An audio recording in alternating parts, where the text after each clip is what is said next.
Change is scary. It's a risk even in the best circumstances, and yet products are revised all of the time.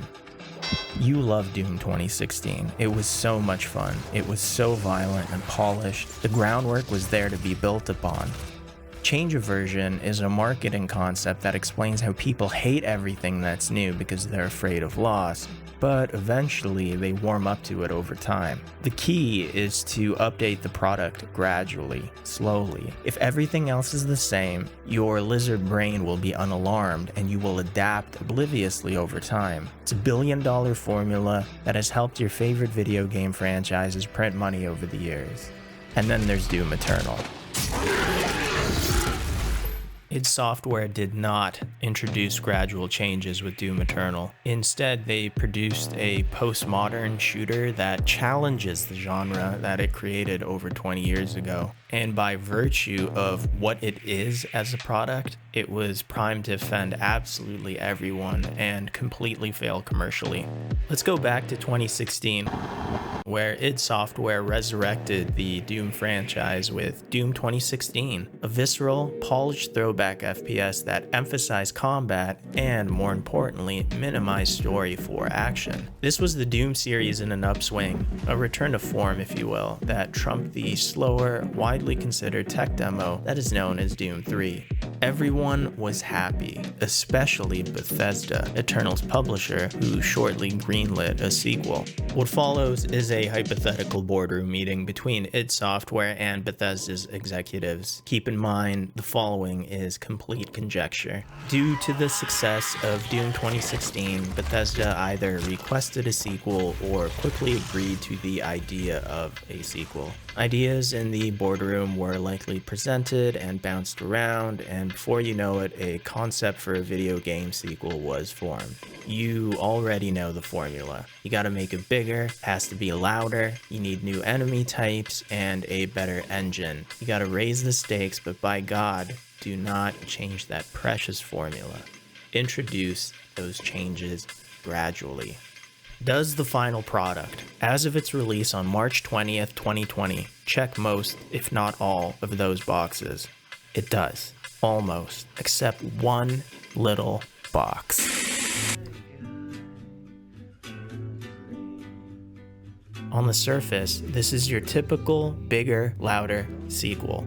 But upon further inspection, you will find a piece of software that is masquerading as a AAA game that is indeed a passion project with a AAA budget. A video game that changes so much of its successful formula that it is doomed to offend two separate audiences in two very distinct ways while attempting to please both at the same time. On one hand, Eternal scorns its 20-plus year Doom fandom by including a cutscene-driven narrative, albeit a narrative that in my opinion may go down as the most subversive of all time, and on the other hand, a completely overhauled combat loop that unapologetically forces the player to adapt to it. All of this, while trying to make something quote-unquote accessible that will ultimately sell millions of copies. Wisdom would dictate that this is an impossible feat, and yet here Doom Eternal sits on an altar of blood and meta for all of us to witness. A labor of love funded after, and only after, its successful predecessor. But was it successful in of itself? Despite changing everything, was this ultimately a good game?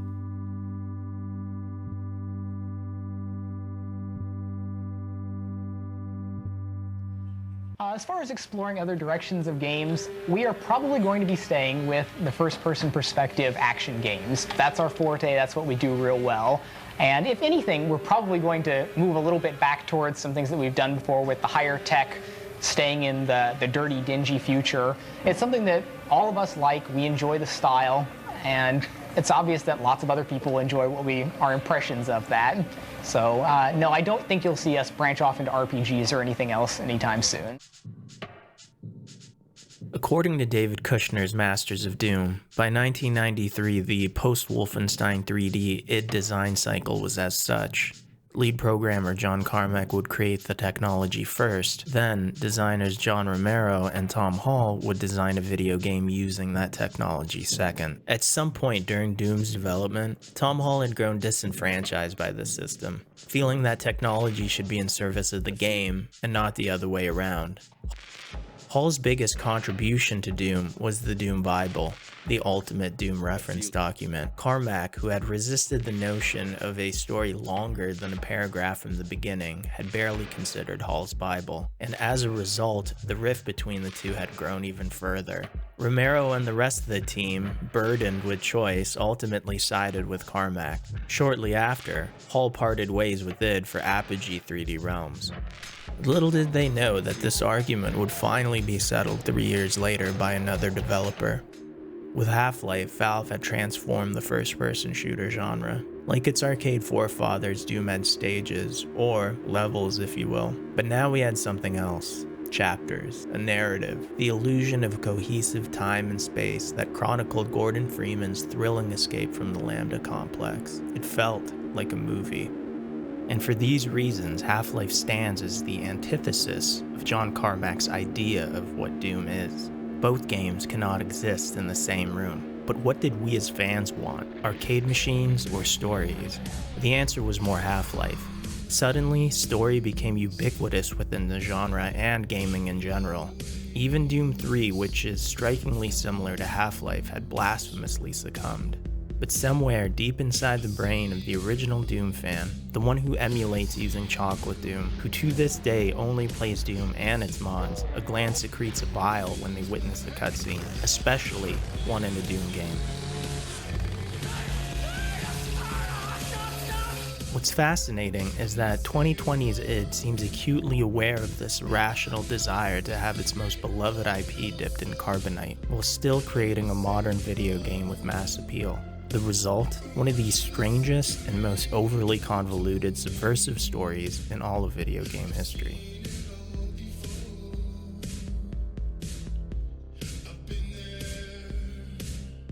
I'm gonna argue that the story in Doom Eternal both matters and doesn't matter at the same time, and it all depends on whether or not you wanted to or not. To even be considered a Doom game, there are 3 criteria that you must meet.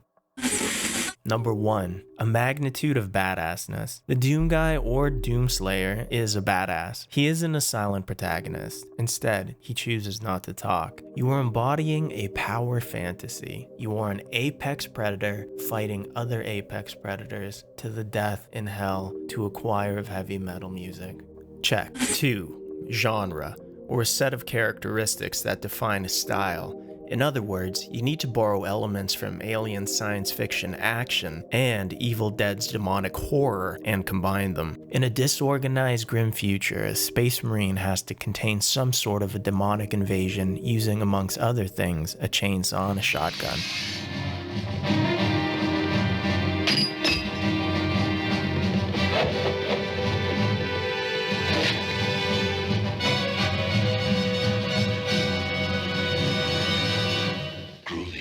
Check. 3. Camp.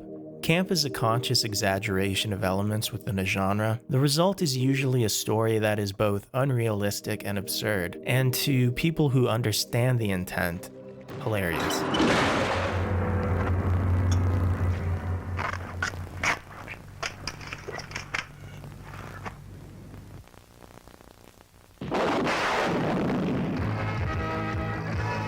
This is the holy trinity of Doom. And Eternal unquestionably ticks the first 2 boxes, but how it handles its camp aspect is completely different. The original Doom games established their camp framework in the most simple way possible, by making their stories not matter. Doom Eternal does the same thing, but in an opposite roundabout way. In comparison to the originals, maybe even most role-playing games, the amount of backstory that sets up the plot here is so ludicrous, so epic, that it sort of collapses onto itself and emerges from the dust as something that is so prototypically Doom that it kind of hurts to look at. This trans-dimensional epic will be abridged here in the interest of time, but I encourage you to look up and read summaries written by the brave few who've tried to make sense of all of this. And always bear in mind that this is from a video game where you are shooting things the majority of the time. Spoilers will begin now and end at this time code, so feel free to skip ahead if you'd like. The Makers are a seemingly omnipotent race of angelic aliens that were created by a mysterious character named the Father through a process called Singularity in an unmaterial plane called Urdak. Every 10,000 years or so, the Makers go through a process called Transfiguration, where they manifest their collective consciousness into a being known as the Khan or Khan Maker. The Khan is the overmind of a neural matrix that houses all Maker DNA, which is refined over and over again through transfiguration with the goal of genetic perfection. This goes on for a supposed millennia until suddenly the Father, who is essential to this death rebirth cycle, vanishes without warning or reason. Without the Father, the Khan Maker is forced into an extended tenure with one goal: to delay transfiguration. Desperate for a solution, the Khan embarks on a diplomatic envoy into the material plane. Eventually, the Khan Maker stops at Argent-Denure, a planet in some distant galaxy that is inhabited by a race of Arthurian ass-kickers known as the Argenta, who, within their society of ass-kickers, is an elite ass-kicker military called the Night Sentinels that have seemingly colonized a dangerous planet through conquest. To the Argenta, the meeting with the Khan is as if we humans were visited by God. The Argenta quickly form a religion and collectively worship the Khan Maker. In exchange for their servitude, the Argenta are given technology which they use to build spaceships that pilgrimage to other worlds to convert others to their newly formed religion. Things are good, but the Khan Maker, or the Makers, can predict the future in a mystical or probable way, I'm not sure, but they prophesize that there will be a Night Sentinel within their ranks that will be their undoing, that they dub as the Unholy One. In an attempt to undo this undoing, they create a divinity machine which zaps individual Argentans in an attempt to root out the Unholy One due to his aura or something. Enter the Doom Guy. Yes, the same Doom Guy from Doom 1 and 2.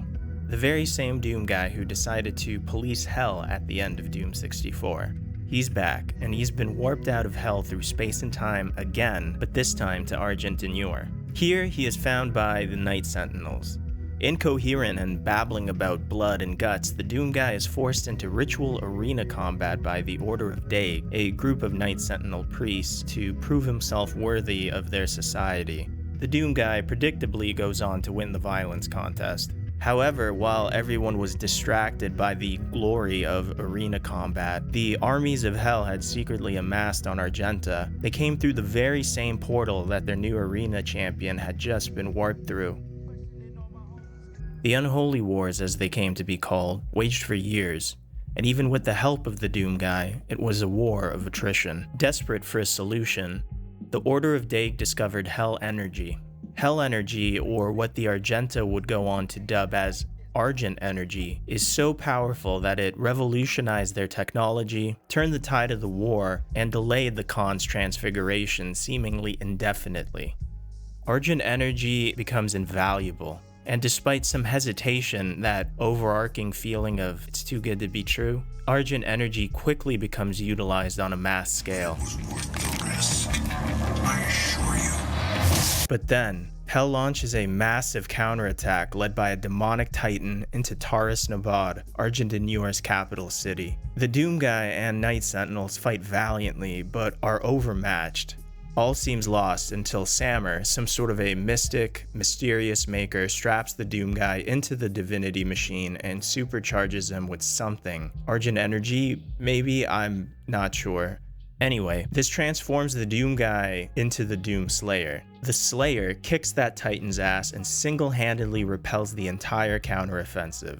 As a reward for his efforts, he is given rank with the prestigious Knight Sentinels, and with his help, they push into hell itself, only to find a series of factories built by the makers themselves to siphon Argent energy. This is the factory where that takes place. Necrolol, the city of the damned.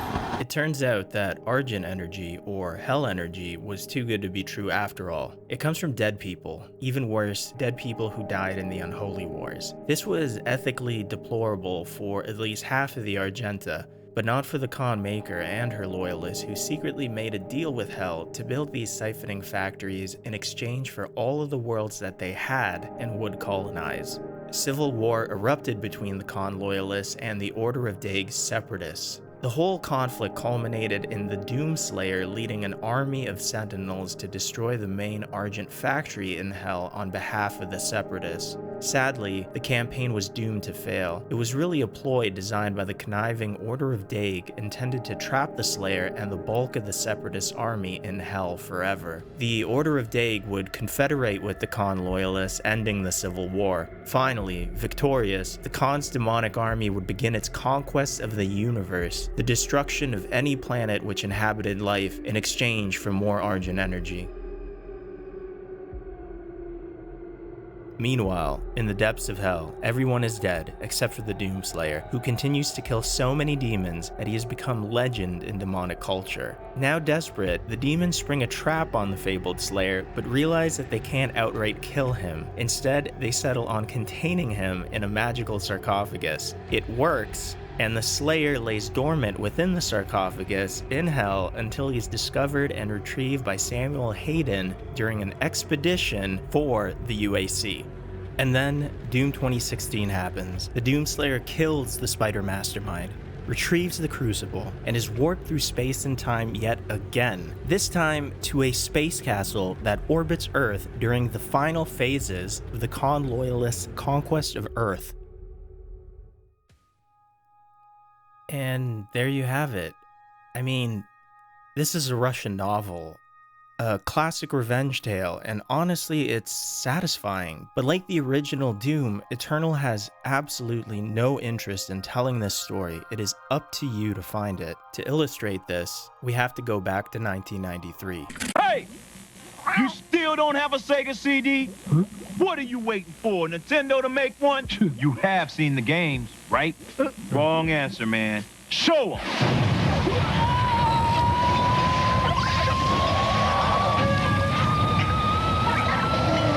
I was 6 and had a computer that had a turbo button that toggled between 33 MHz and 66 MHz. My dad's friend had lent us a copy of Doom on 2 discs. Somehow, I managed to boot it up and pushed random buttons until I cleared a menu and I started to play Doom. That's right, I started to play Doom before I even knew how to read.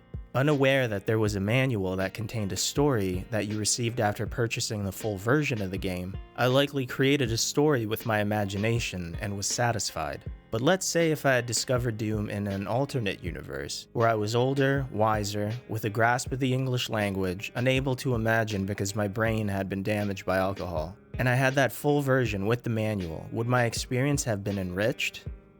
I think that's debatable, and that's sort of the point I'm trying to make. The story in the original Doom was supplemental, and this tradition is upheld with this iteration.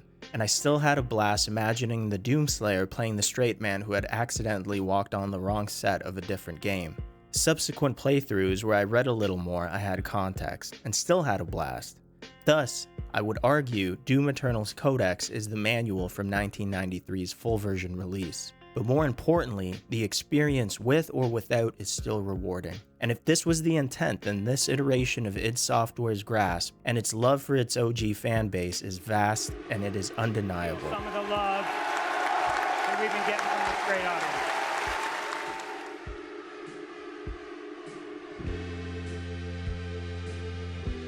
audience. 93's Doom is deceptively simple. It has a arcade-like magic to it.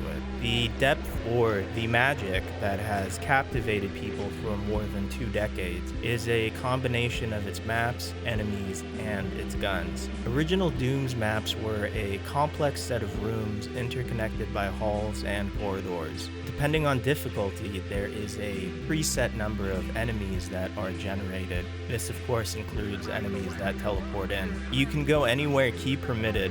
If you don't have the key, you have to find it first. The difficulty of finding the end switch, which is the goal of every level, is from a combination of enemy placement, health management, taking damage and recovering, player accuracy, ammo management, and weapon choice. These elements make up the core gameplay loop of Doom, otherwise known as the thing that you're doing over and over again in a video game.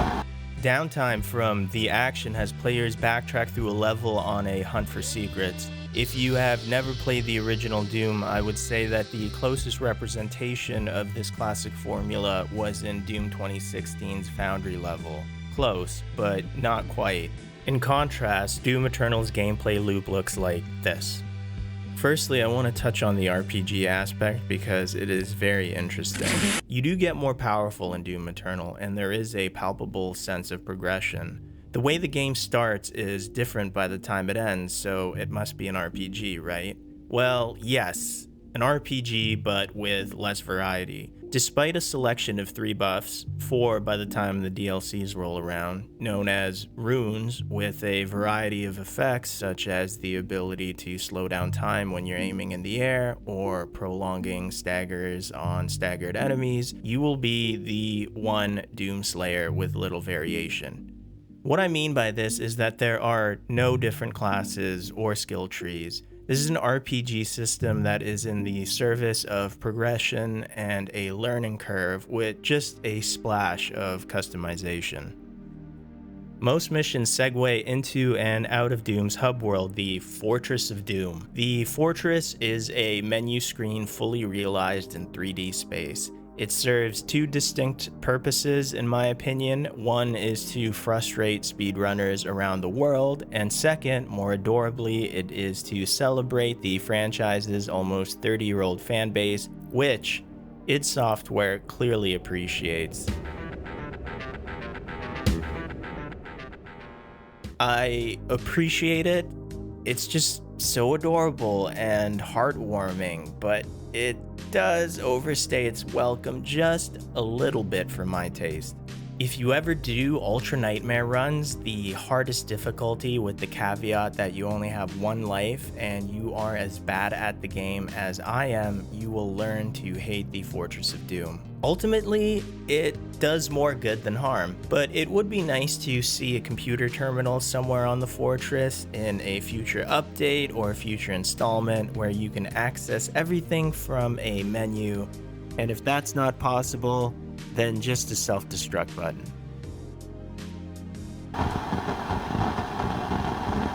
From the Fortress of Doom, you will start one of Doom's 13 gigantic levels. Before you start a new game in Doom, there is a tooltip that pops up to inform you that you shouldn't play this iteration of Doom like a typical shooter, that there is a rule set now and you have to learn it before you can start kicking ass, but once you do get there, it will be rewarding. It's at this point you'll start to realize that Doom Eternal is probably going to try and teach you something. The word hallway has a negative connotation when it comes to video games. It's typically associated with being on the rails, or more bluntly, given less freedom. 93's Doom is widely considered to be a pure freeform shooter, meaning that you're dropped into a map with a set of obstacles and tools, and you can complete it any way you want within the parameters of the game.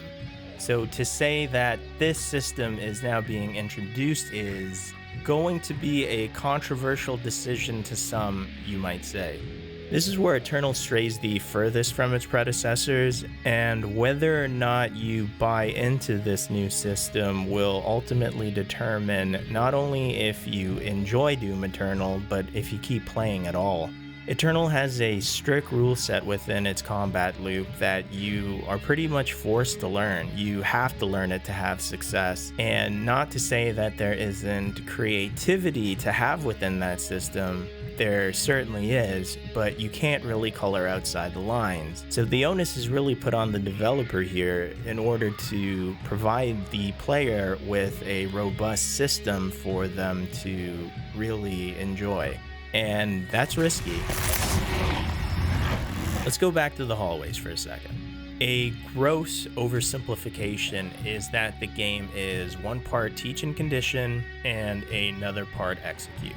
Even grosser, the game is hallways that lead to an arena, and the arenas are the actual game. Think of the combat loop as a song that you have to learn, that you have to practice for in order to perform it in the arena. The hallways are where you practice. Here, the game will typically introduce you and, more importantly, give you time to grasp a new upgrade, weapon, or enemy type before you execute that at full speed within the arena.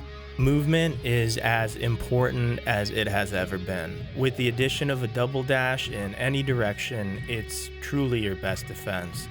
As a result, a good chunk of the hallway sections are designed like a level from a Super Mario game. You don't realize it, but as you stretch a perilous precision jump, double dash jump through a spinning fire chain, that subconsciously your brain is being conditioned by some insidious game designer. Either here or in the arena, you have to move or you do not progress. It's as simple as that. Enemy introduction in a manageable form is another tool that developers utilize in the hallways. It's done incredibly seamlessly here. You kinda just stumble upon an enemy followed by a tutorial card that reveals their weakness, if applicable. To make sure you learn your lesson, the halls will reintroduce you to these enemies with a variety of different parameters, all which increase difficulty. Usually this comes in the form of enemy combinations, first a Mancubus, then immediately afterwards 2 Mancubi and a series of imps. Level design is also utilized to make things harder. This is best illustrated by the introduction of the Hell Knight and its future escalated encounters. A corridor that follows a room without a dash, then again now able to dash, but now just in a small corridor, then later with your movement taken away in an even smaller corridor. It's all masterfully blended in here, without ever feeling like a tutorial but more like a video game level. Whether you realize it or not, you're getting better. Initial encounters that seem difficult become more trivial. And around midway during the art complex, level teaching slowly gives way to more action set pieces. Secrets are a time-honored Doom tradition, so fundamental that it would be sacrilege not to involve them in any way. In fact, it wouldn't feel like a Doom game without them. Here they come in the form of cute little toys, cute cheat discs, records, upgrades, and more fighting arenas that are secret. There is incentive to collect them from a gameplay perspective and a collector's perspective. A lot of these things are displayed in the Slayer's room for you to appreciate post-game. It all kind of contributes to a vintage, warm, fuzzy video game feeling when you're rewarded with cool things for your efforts without really shelling cash out at some virtual kiosk. Not that Doom is completely devoid of that. Unfortunately, the same cannot be said for the hallway puzzles. The answer here isn't more difficult. These puzzles are as simple as they need, or quite frankly should be. You should solve them at first glance and move on. It's a Doom game after all. This is when they're at their most inoffensive best. At worst, by far, is when you're pulled from the tempo of the game to be shown this small clue cinematic for something that is painfully obvious. This first rears its ugly head in the form of anything to do with Sentinel batteries on Exultia, the second level, and culminates in the water puzzles of Taris Nabad. This is a potentially great level, nearly ruined by a water puzzle, where you're forced to feel the seconds tick by as you watch the water level drop after hitting a green button over and over. In a fast game like Doom, slow sections like this feel like time grinding to a halt, and it's a palpable, strange feeling that sticks out because of the tempo that the game sets, despite the fact that they are so few and far between. To summarize the halls, their primary role is to teach you. Their secondary role is to give you respite. Somewhere in development, there was a realization that you couldn't sustain violence every minute of a playthrough, and the break from all the intensity was easy puzzles and jumping. It's functional and enjoyable, written like a great bridge in your favorite song that slowly builds until the chorus. So blue, like do you fuck with my mood?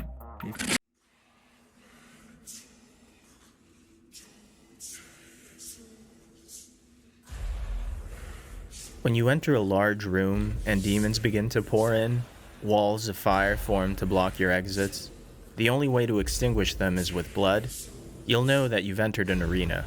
Hugo Martin, Eternal's director, has stated, It was a fair criticism of Doom 2016 that it relied heavily on arena combat, and we thought our arena combat was awesome, and it's even better this time around. and it's evident because this fundamental Quake concept is the actual game in Doom Eternal.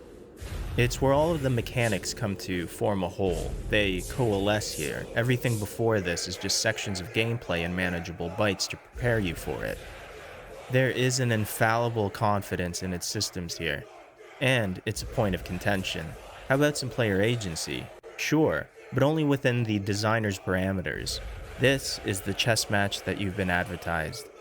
Your equipment and resource management, their cooldowns, your arsenal choice, movement, and enemy hierarchy all matter here. And when you play the game at its tempo, it could be incredibly addictive. These are the new principles that you have to accept in Doom.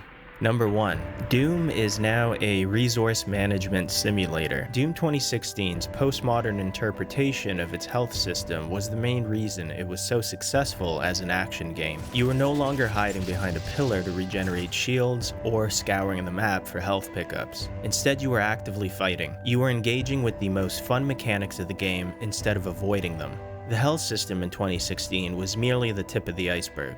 In Eternal, it's the whole iceberg and the Titanic about to crash into it. You're still fragile. You're still glory killing for the majority of health drops. General shooting nets health drops as well, how much so is dependent on your own health. Armor is a completely different animal. It can now be acquired mainly with the Flame Belch, a burst flamethrower weapon on a cooldown that hardly causes damage over time, but more importantly and illogically, melts little armor shards off your enemies for you to collect. Health and armor are arguably your most important resources in any game. If they drop to 0, it's game over. But the revision to ammo management is Doom Eternal's most complex and controversial decision yet. Your ammo in Doom Eternal is limited. This is the foundation that the rest of Doom Eternal's systems are built upon. And this is somewhat ironic because if you really think about it, it's such a small change. It's just a few numbers, but these numbers have profound implications. It's said that the hallmark of a great shooter is weapon switching, or rather, designing situations that encourage a certain weapon. It's a fantastic and often overlooked cornerstone that gives a shooter a certain cerebralness. With limited ammo supply, you become hyper-aware of your resources, and for better or worse, are forced to be more accurate and to save certain reserves for certain scenarios and enemy types. What's strange about this is that you would expect to be more frugal with your ammo, as if the lesson that the game is trying to teach you is to play passively, shoot less, treat this game tactically. However, in practice, the opposite is true. In practice, you are almost always shooting. To the untrained eye, at higher levels of play, it seems like the player has infinite ammo. But how could this be, you might ask yourself, in a game with limited ammo supplies? It is because the game gives you agency to replenish your ammo in combat, without having to hunt for it, in the form of the chainsaw. The chainsaw is the most important weapon in the entire game, bar none, as it is the beginning and the end and sometimes middle of Eternal's combat loop. It's an insta-kill melee weapon that slowly refills one tick of ammo on a cooldown. You could collect additional fuel canisters for a maximum of 3. There are specific enemies in and around the arenas called fodder. These enemies, when chainsawed for 1 tick of fuel, will net you an ammo rainbow that will hold you over until your next sawing. You can opt to stash fuel pickups and insta-kill a burlier, heavy enemy, but the ammo supply dropped is similar if not identical. This would be considered a calculated risk. Eternal demands the question, who to saw and when. The nature of this silly question sheds light on Eternal's second principle. Shooting things in Doom Eternal is like chess. Many Doom purists claim that the enemy design in the original Doom is what has kept that game special over the years. Each demon in the original Doom served a purpose, how many of them there are, what combination types, and where they are placed in the environment can dramatically change the difficulty and complexion of each encounter. This is mostly true in Eternal. Fodder, heavy, super heavy, pressure, area denial, all of these things matter, either consciously or unconsciously. The combat forces you to define a hierarchy and execute a strategy. Every arena encounter is like an ever-changing little puzzle. There are 4 enemy types in Doom Eternal: fodder, heavy, super heavy, and ambient.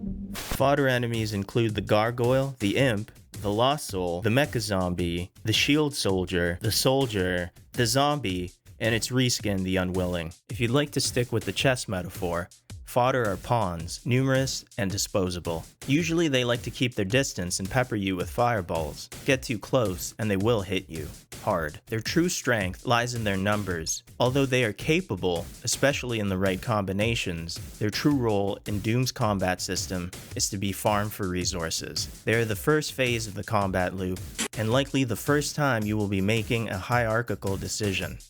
If Doom is a furnace and bullets are heat, then mecha zombies are coal. Do you kill your resources first, or do you save them for now and focus on the bigger demon? I'm going to drop the chess metaphor here because admittedly, I'm not very good at chess, and it gets complicated. Let's say that everything said hereafter describes what is behind the pawns, varied in utility and situationally powerful.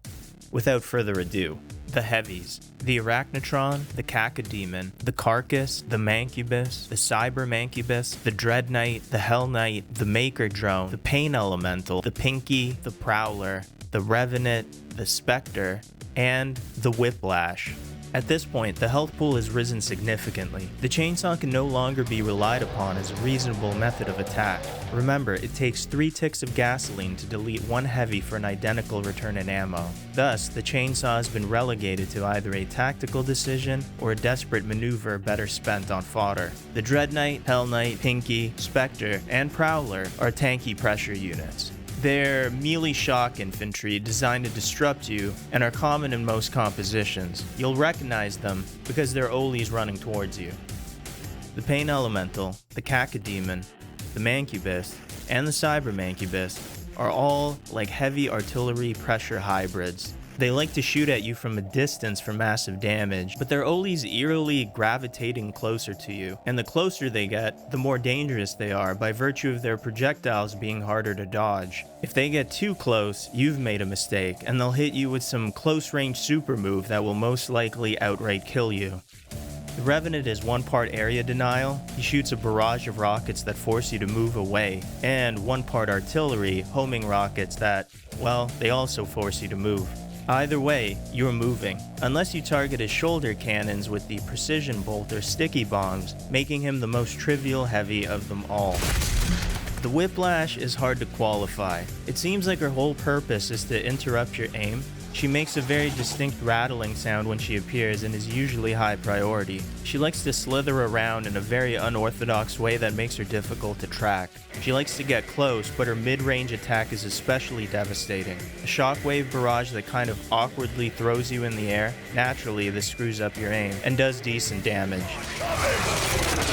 The Arachnotron and Maker Drone are very interesting because they illustrate just how sadistic Doom Eternal can be to the uninitiated. A similar enemy type, the Arachnotron is the first heavy encountered in the game, and he will likely be the first one to kill you. He has a ludicrous fast-firing cannon, a respectable health pool, and a grenade barrage attack that hits incredibly hard. The Maker Drone, on the other hand, is a late-game enemy, who is just the fast-firing cannon, ostensibly 1/3 of the Arachnotron. And when you nail her with a headshot from the precision bolt, you're rewarded with a fountain of ammo, which oddly makes the game easier once you get the hang of it. Late game enemy versus early game enemy. Hellish indeed. Finally, to close out the heavy class we have the Carcass, a very interesting utility first damage second enemy type. His primary role is to spawn these shield barriers that protect his friends, waste your ammo, and make you think twice about using the rocket launcher. Super heavies are heavies on steroids. Nothing about them is tactful because it doesn't have to be. They are overpowered and relentless. Super heavies cannot be chainsawed. They have ludicrously large health pools and are equipped with some sort of a special ability, be it a buff, even more health, or a certain damage condition. It's apt here that they represent the Queen, to resurrect the chess metaphor one more time.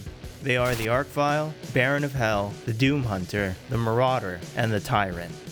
The Baron of Hell is the apex pressure demon. He takes the worst qualities from the Hell Knight and Dread Knight and combines them together into an even larger health pool. The Archvile is a faithful adaptation of its Doom 2 forefather. He's incredibly tanky, throws fire, and teleports around the arena so that he could summon a squad of buffed enemies. It is incredibly important to know where he is so that you could interrupt his summon, or else you're dead. The Tyrant, the cyber demon adapted from Doom 2.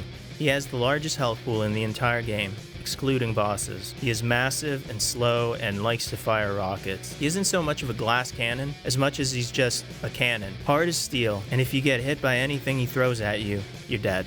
The Doom Hunter is a two-phase super heavy that is introduced in Doom Eternal as a boss first, and then as like a mini-boss in the arenas later. He is attached to a shielded sled that grants him 2 health bars, a homing rocket barrage, as well as a lightning-fast arm cannon shot. Once the sled has been disabled, he floats around on a little burner, relegated to only the arm cannon, but he's still very dangerous. You are nothing but a usurper. A false idol. My eyes have been opened. Let me help you to see, Slayer. Finally, the Marauder, the infamous Knight Sentinel Con loyalist who barely needs an introduction at this point. He has a super shotgun, throws axes made of lasers, and can summon a flaming dog to chase you. The Marauder is in a very interesting place because he is essentially a litmus test for your quick switching ability. He shows up mid-game as a boss, and his whole claim to fame is that he could only be damaged if you capitalize on an opening before he attacks. Once you get a feel for it, you'll constantly hit the window. Once you're in the window, you'll realize that it's rather small, and the whole fight becomes a little tedious. Unless you quick switch fire between 2 weapons and a grenade, to which point he becomes somewhat trivial until he's mixed into a party of other demons and he becomes completely dangerous again. For the sake of simplicity, we'll classify the rest as ambient: the Tentacle, Buff Totem, and Cue Ball. The Tentacle will elicit some sort of shock and confusion the first time it bursts out of the ground, with its silly sound effect. I can't believe this! And once you know where they are, they'll seem trivial. That being said, do not underestimate them. When they are placed insidiously, they can, if not outright kill you, Be the cause of your death. Buff Totems are interesting, because they don't actually directly damage the player, but instead make enemies around them faster and deal more damage. It's unclear to me exactly what the percentage is, but it feels somewhere like a 50% increase in speed and a 30% increase in damage. They are a big problem if that wasn't made clear by the warning sign that flashes on your screen when one is active. It is imperative that you Switch them immediately. Finally, for the base game, we come to the very peculiar Cue Ball, who admittedly isn't an enemy, but I thought it's best to include him here in some way because he's so helpful. Outside of the theoretical splash damage that did not occur on my playthrough, the Cue Ball cannot damage you directly. Instead, when you shoot him, it sends him flying in the direction of your shot and hopefully towards an enemy, or better yet, a group for an insta-kill. For better or worse, this moribund little demon is one of the Slayer's few reluctant allies, and it's good fun using him in the few times he shows up, as he really turns the tide in your favor. The Tony experiment was a significant milestone in Doom history, as it demonstrated a complete understanding of Doom's enemy roster to increase tension in its engagements, and it's felt almost immediately in the first level Congo. It's the first level. You're expecting zombie men with a few imps, and you do get them. But then you hear this.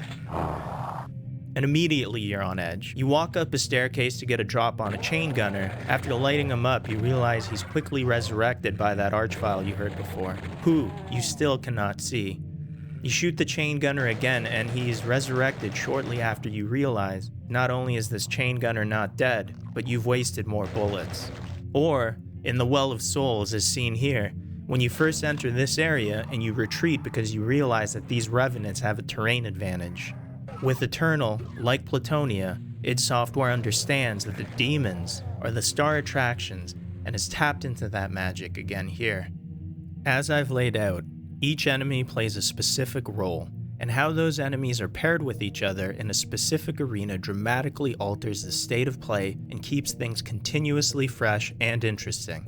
Master levels are variations on core levels, specifically designed for the highest skill gap or the insane. Demonic numbers are placed in difficult combinations, fights happen in different spaces, spaces sometimes confined, usually confined, I could go on. Ultimately, the geometry of the original level is left intact, yet it feels completely different. The enemies are the stars of the show, and how you interact with them in real time with your guns, and more importantly, in what order, will be the difference between success and a loading screen. Choose to take out the pinky first, or focus fire on the pain elemental are questions that you should be asking yourself in the heat of battle. And, despite how difficult things might seem, as long as you're asking yourself this and making sure your guns are loaded, you can persevere with time and effort, which is a testament to how smart Doom Eternal is as a shooter. Number 3. Use everything! A childhood friend of mine would say of Doom 2, you have to stop hell on earth with the shittiest guns ever made. I didn't necessarily agree with him, but I found it funny nonetheless. Fortunately, the 7 weapons that make up the arsenal in Eternal are all incredibly powerful. Again, this is a deliberate design decision in a game full of deliberate design decisions. Low ammo reserves are offset by incredibly powerful weapons. Even the combat shotgun, the start weapon, is incredibly capable. As a test, with the infinite ammo cheat code, I was able to somewhat comfortably beat the final level with the auto shotgun mod on Nightmare difficulty. Without cheats, this feat would be unreasonable and tedious because of the limited ammo capacity. In higher levels of play, skill players compensate for the limited ammo by doubling the DPS of their already powerful guns by quick switching. Cancel the previous weapon's reload animation to shoot another gun and repeat. To kill enemies so quickly that their limited ammo capacities become justified. Powerful weapons with low ammo counts again seem like a small change, but again, the effects cannot be understated. Known, tested FPS mechanics such as abandoning early weapons for mid-tier guns and saving late-tier guns for hairy situations are no longer valid. In this system, you have to use everything, from beginner to expert skill levels, because they are all viable to a degree, situational, and promote styles of different play. This is further supplemented by a number of utility weapons, and Doom Eternal is easily the most accessible, complex first-person shooter to my memory.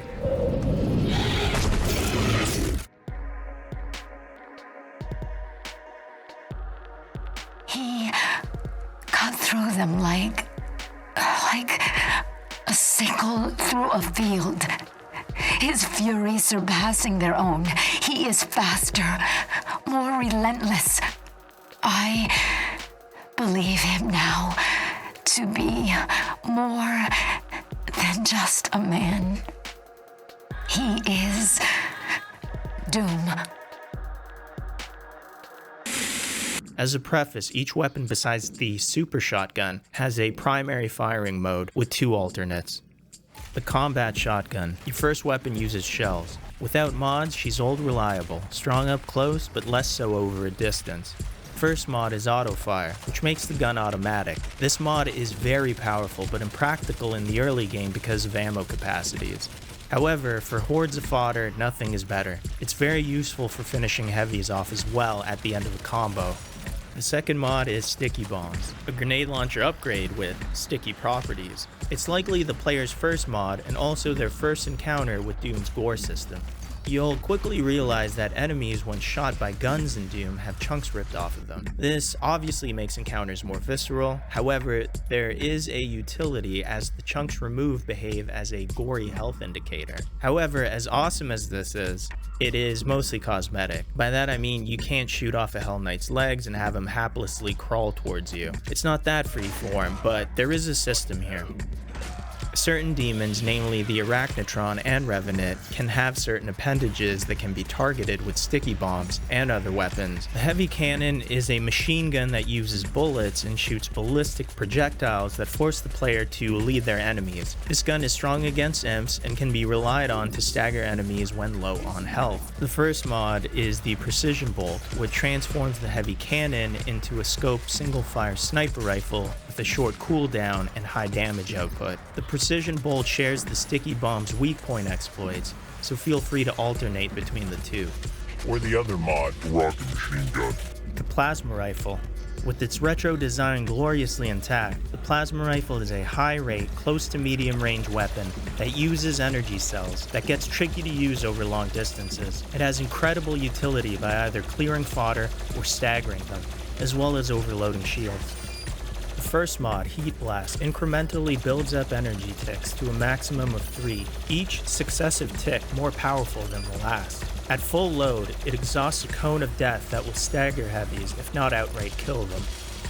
The second mod, the Microwave Beam, shoots a lock-on laser stream, a la Ghostbusters, that stun locks an enemy while damaging them over time.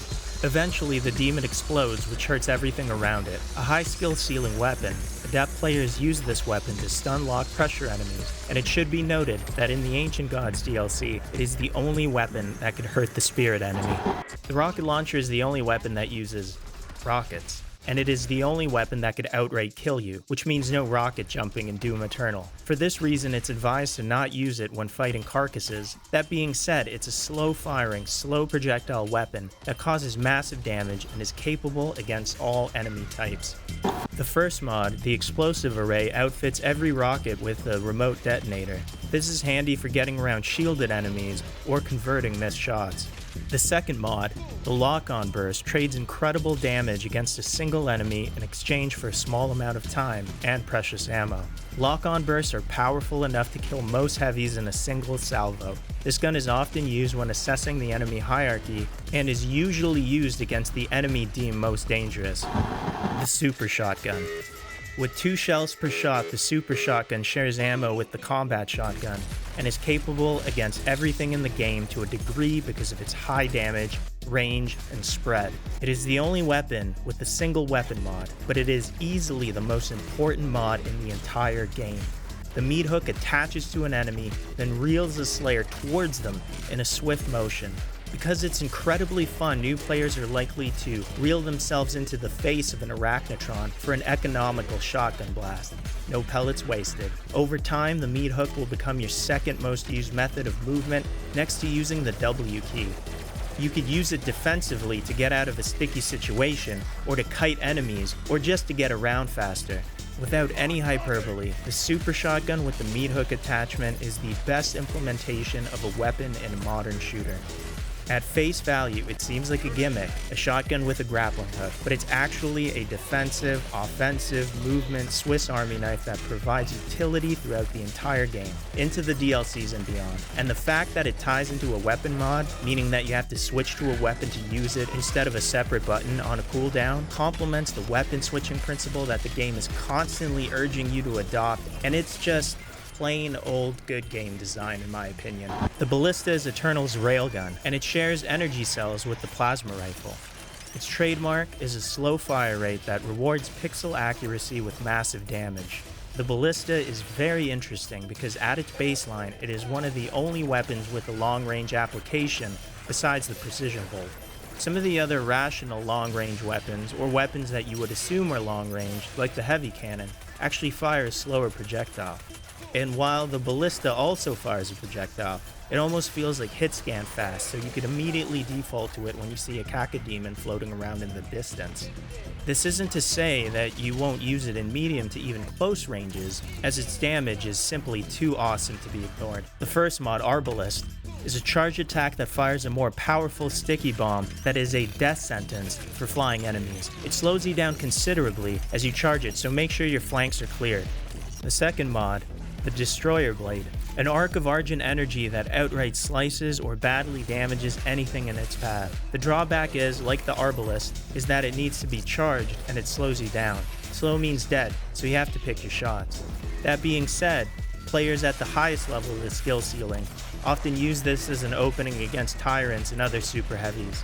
The Chain Gun. This is the final gun in Eternal's main arsenal. The Chain Gun shares bullets with the heavy cannon. At its unmodded base, it is by any account a standard chain gun, fast-firing, high DPS projectile weapon, but this time without any windup. It excels when you're swarmed or to chew up a heavy, especially a Baron of Hell. The first mod, the auto turret allows for a ludicrous 4 barrels to cycle simultaneously, focus fire a heavy into oblivion. Be careful though, this comes at the cost of a crazy amount of ammo. The second mod, the energy shield, blocks all incoming projectiles and melee attacks for a short period of time until it deactivates. It can, in itself, be used as a melee weapon by activating the shield and dashing into enemies. Very handy for getting yourself out of a sticky situation. And still, the utility weapons. The Flame Belch is a special ability on a cooldown that can be used in tandem with any base weapon, and almost instantaneously before or after any grenade attack. The Flame Belch defies logic by melting armor shards off of afflicted enemies. However, it is absolutely necessary as a video game mechanic, as this is your only reliable way to resupply armor in Doom Eternal. It's recommended to douse multiple enemies and follow up with a devastating splash attack. The Blood Punch. The Slayer's regular punch strangely does nothing, despite the fact that he has likely demonstrated to you by now that he has enough strength to rip a Prowler's spinal cord out of its back. This is a design decision. In modern shooters, melee attacks are high damage panic buttons. When players turn right in the face of a pressure unit they weren't expecting, they're likely to smash the melee button. While this does have some merit, in Doom Eternal this would lead to panicky, accidental, undeliberate melee spamming, and would be counter to the risk-reward system that it is trying to establish. The Blood Punch forces the player to be deliberate with their melee. First, you have to earn tokens to even perform it through glory killing, and even then, you are limited to a maximum of 2 punches. All these mechanics reinforce that you are the master of this Blood Punch. Do you use it defensively after you've been surrounded, or do you take the offensive and crack a Cyber Mancubus's armor? Doom Eternal wants you to make that decision. The Ice Bomb is one of 2 cooldown grenade types that fires from a shoulder-mounted cannon which can fire simultaneously with any base weapon. It flash freezes enemies caught in its radius. Enemies cannot be glory killed in this state, but when they have enough damage dealt to them, they shatter. The first idea you'll likely have is to freeze a Whiplash so she can't terrorize you, but you could certainly get more creative. Pinkies are vulnerable on their rears. A well-placed Ice Bomb will give you time to flank them. Super Heavies launch devastating attacks that you could delay while you unload on them. Defensively, you could shoot one towards your feet, ninja style, freeze a pressured swarm, which gives you a breather, reassess, and re-engage. Grenades, a standard pineapple that works as you would expect, with the added benefit of a shockwave that falters heavy enemies. Grenades are alternate to Ice Bombs that can also be fired in tandem to any base weapon for high damage combo. And even still, they're super weapons. Overpowered, get out of jail free cards that make difficult sections more manageable. The Crucible is an Argent laser sword that could delete any single enemy in a single hit. With a maximum of 3 charges with a specific unique ammo type, it is advised that you invest each strike against an Archvile instead of an Imp. The BFG 9000 is the most powerful weapon in the game. As long as the fired orb is in sight, it will spit tendrils at enemies for massive damage, so it's recommended you fire it straight in the air instead of at your feet. It's basically a reset button when you get overwhelmed. It uses a specific, rare ammunition that will net you 2 shots maximum. The Unmaker is a very peculiar secret weapon acquired only after you beat every Slayer Gate, Eternal Secret Challenge rooms.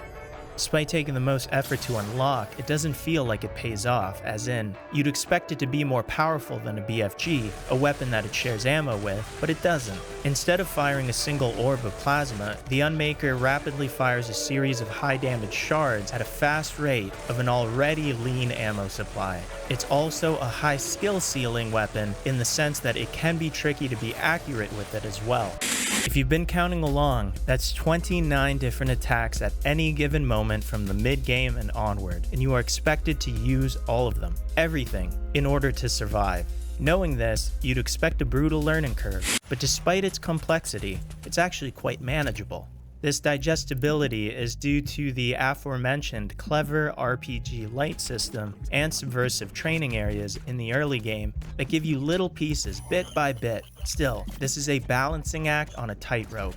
The way that withheld bits are revealed to the player has massive difficulty implications. Exaltian Cultist Base, the 2nd and 3rd level respectively, are considered amongst the most difficult, and it's because of that acid dichotomy that the developers were trying to maneuver. You're almost given too much. Dash, Blood Punch, Plasma Rifle, Rocket Launcher, but still have enough for for the perfect amount of difficulty. When you redo these levels, New Game Plus style, they're theoretically easier because you're using everything and you've gotten better.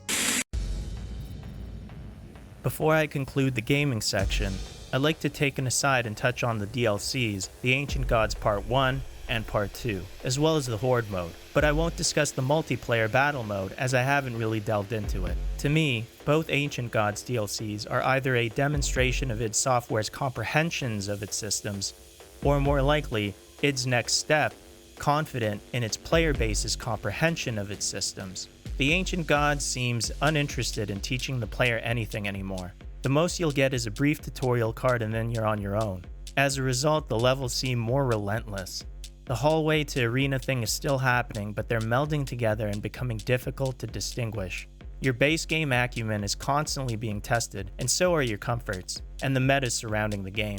All of the new enemy types counter the metas established by the base game, forcing you out of your comfort zone constantly. As an example, the microwave beam, often overlooked in the base game for its stun lock properties, is the only weapon that could damage the floating mega buff known as the Spirit. Every enemy designed throughout the DLC, the Armored Baron, Riot Soldier, Bloodmaker, either challenge the meta or test your skill ceiling with aim requirements.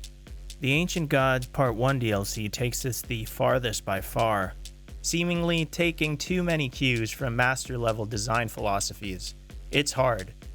Man, it's really hard. So hard that I had to tap out at one point and lower the difficulty to ultra violence just to get through it. I could honestly say that my base game hiatus to straight to rusty attempt at the Ancient Gods Part 1 on Nightmare was the least fun I've had with a video game in a long time. However, the subsequent and more seasoned version of me appreciates it as being one of the best. The Ancient Gods Part 2 was criticized as being too pedestrian by Eternal's upper echelons. But, for the pedestrian among us, me, I felt it was just right. Ultimately, Tag 2 is epic, if not a hair rushed in the final act, with the most controversial enemy designs in the game, the Stone Imp Curse Prowler, a rare misstep from a game that has been so consistent with its enemy roster. On the other hand, the Horde mode is a blessing. I've played Eternal on and off for the past 2 years, and until recently, my one major complaint was that there was no arena mode, or Slayer Gate repeater console on the Fortress of Doom. Before Horde mode, there was no way to play Doom casually if you were procrastinating for 15 minutes. Every level is huge and partially linear, with lessons that you are forced to repeat in order to get to the meat of the game, that is the arena. Worse even, if you're playing Ultra Nightmare and you accidentally hit continue on the end level screen, you will likely have to endure some sort of a Sentinel battery animation on the Fortress of Doom. Horde mode fixes this issue completely by giving you a way into the arena immediately. And by any account, yes, this is a Horde mode. Endless waves until you win or lose. At the time of this writing, besides difficulty, it is not customizable. The arenas are rehashes from the base game and DLCs. It's designed like a ladder, with a 1-up system with bonus platforming and challenge sections for extra 1-ups. And it is endlessly silly and fun, a testament to how good and confident this core gameplay loop is. As I conclude the gameplay section, I'd like to admit how difficult it was for me not to gush in certain sections of this writing. I had to rein myself in or else risk this whole thing sounding like a puff piece. There is a system here that you are required to learn. It is a confident, fun, and rewarding system, but a system nonetheless, based on 3 core principles: resource sim, chess, and everything. And this system will challenge you, and it will force you to decide whether or not you think this game is good or not. If you like it, good. If you don't, that's good too.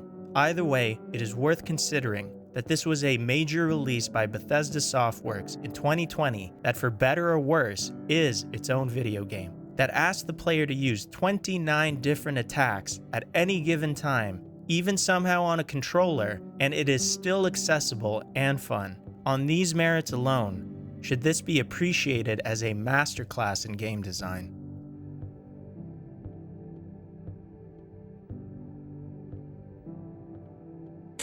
Id's visual direction for Doom Eternal is as peculiar and misadvised from a marketing standpoint as everything else in the game. Doom Eternal doesn't necessarily look better than its 2016 counterpart. It just looks different. It pushes the fringes of difference as far as you could go while still calling something a sequel. It's like another artist's interpretation of a famous painting. Whether you like it or not comes down to pesky personal preference. There's no wrong answer here. Doom 2016 has a grounded, brooding, unclean future aesthetic that you'd incorrectly assume is likely drab and monochromatic, but it's actually lush with color. 2016's scenes are visually motivated by available light sources, with an emphasis on blood reds and oranges and deep blues on par with some of the best offerings in cinema. If you haven't realized yet, Doom Eternal has no interest in being a movie at all. It wants to be a video game, and by virtue of this, visually, Eternal feels more like a direct sequel to Doom 2 Hell on Earth than it ever does a sequel to 2016. The lighting design is far more even and less motivated by what's available in favor of color contrast, and how those colors can help relay video game information at a pace that it is setting. You'd think that this utilitarian approach, especially one that uses every color in the rainbow, would be an assault on the senses and a step back from Doom 2016's more grounded aesthetic. But somehow, it works. Every level in Eternal seemingly uses a different color palette, but it somehow could detail hell or a space station with the best in the series. A war-torn city becoming consumed by a tumor, a space station orbiting a destroyed planet, an ethereal alien world are all personal standouts. And you can appreciate all of this in ultra quality with a stable frame rate on a 6-year-old computer with a GTX 1060, as was the case with my experience, at a file size that I swear was only 45 gigabytes in 2020, but this has likely changed since. Good news for the faithful. The Deceiver. This area is no longer secure. Evacuation protocol is... Pretty much the only thing that hasn't changed is id's affinity for sound design. Ballistic guns sound meaty and shake the earth when fired. Energy weapons deliciously pulse and whiz. Enemies make distinct, identifiable roars and grunts and explode into satisfying, chunky giblets. Utility and cooldowns are mixed high, clear, and as distinct as they should be. The sound design simply functions at the highest standards that only a AAA game can, as it should, and it does here. The only real aesthetic layover from 2016 is the music. It's really one of the only aspects that immediately ties Eternal together to its predecessor. Despite music being so subjective, Doom 2016 seemed to transcend taste and was widely considered to be one of its strongest suits, at least on a critical level. It's difficult to ascertain why an industrial metal soundtrack that sometimes waffles into nu metal has transcended genre and resonated so well with everyone. Maybe it's because the songs are just good, meaning that if you stripped away all of the metal hallmarks and played 2016 soundtrack on a grand piano, you'd appreciate how well the songs are composed. Thankfully, the same thing is happening with Doom Eternal, except this time with much more money. There are bands that have made a career out of using just a guitar and a drum kit. Doom Eternal has a heavy metal choir. The soundtrack is a feature of this game, and it makes that abundantly clear from the jump. All I could say for certain, undoubtedly, is that adrenaline will course through your veins when you fight your first Arachnotron.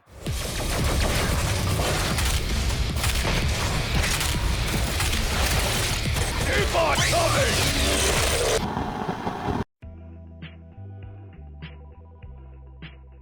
There's some sort of a metaphysical graveyard out there, beyond space and time, littered with the corpses of failed passion projects. This might be a handsomely financed passion project, riding the success of its previous installment that seems to do its damnness to insult and please everyone at the same time. But it is a passion project nonetheless. In an industry trending towards grounded cinematic realism, Doom Eternal welcomes us to bask in the neon glow of an arcade cabinet. It's not necessarily better, but it's different, and in a post-golden era of any medium, different is usually what doesn't get financed. Different should be recognized, and when it's done this well, at the highest level, it should be celebrated. Doom Eternal is a good game. The narrative is thematically correct, present, and satisfying if you care for it.